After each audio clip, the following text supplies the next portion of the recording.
Hey there, website fans. This is Wayne Defrancesco.com, and I am Wayne D. We're looking at Ian Poulter. He's made some changes, and I think they're for the better, actually. So I think it's pretty obvious here when we watch last year.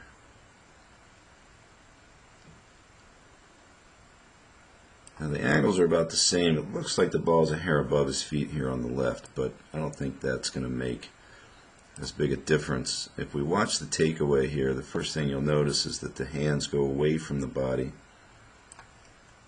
And if you look at the hand position at left arm parallel, you'll see it's in front of him, and his elbow is not back to the side. So not a very deep position, and the left arm is pretty vertical.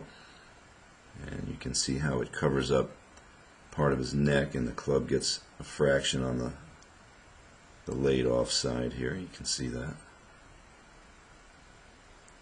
And then in the forward swing, that's going to lead to the club not wanting to come out, because if this one came out, it would be fairly far in front of him, and he wouldn't really feel like he was hitting it from the inside. So the hands on the out move and the takeaway, the hands tend to drop more straight down.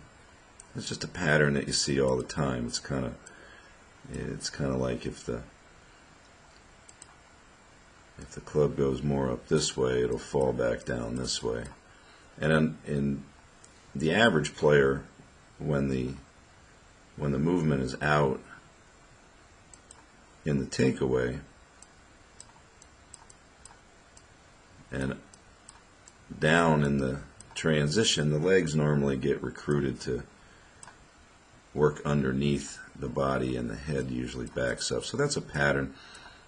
Now the better players don't really suffer from the same thing, but if you watch, I mean, Poulter's got an awesome move anyway, but if we watch here,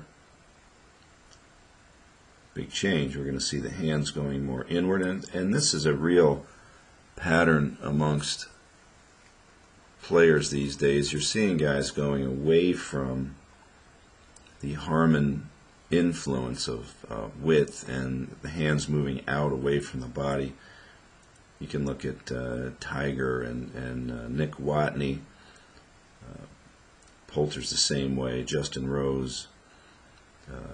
The inward takeaway with the left arm more across the chest is really becoming more prevalent amongst the better players. So if you look at these two positions,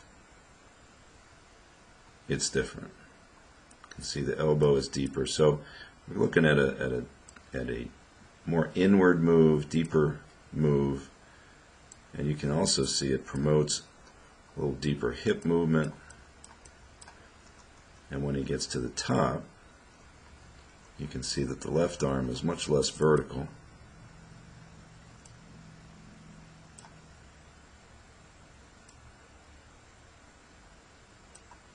And you can see more of his neck. And if you ask me, it looks way better.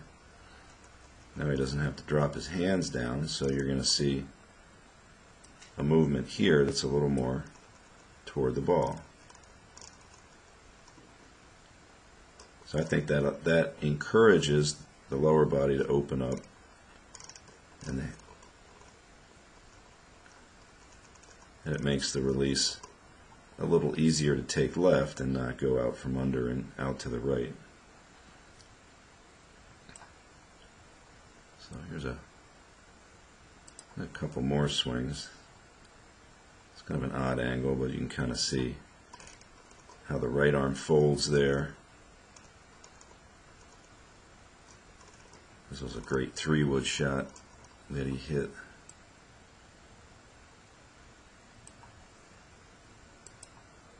And there's one more. You can really see the difference in the takeaway here.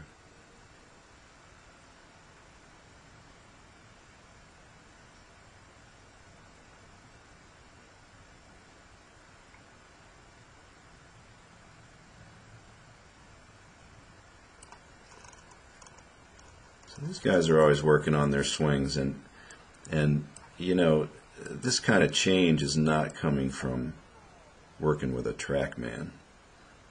These guys are looking at their swings and they're just deciding, okay, what if we, let's get this a little more tied into the body, get it a little deeper, because I just feel like, okay, I'm going to hit it better.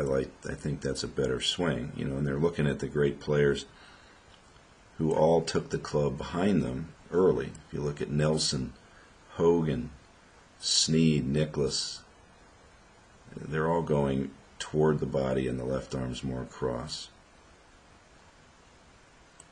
So I think this is a big improvement, and I would expect Poulter to have a really, really good year because he can putt and get the ball in the hole, and if he hits it just a fraction better, he should win.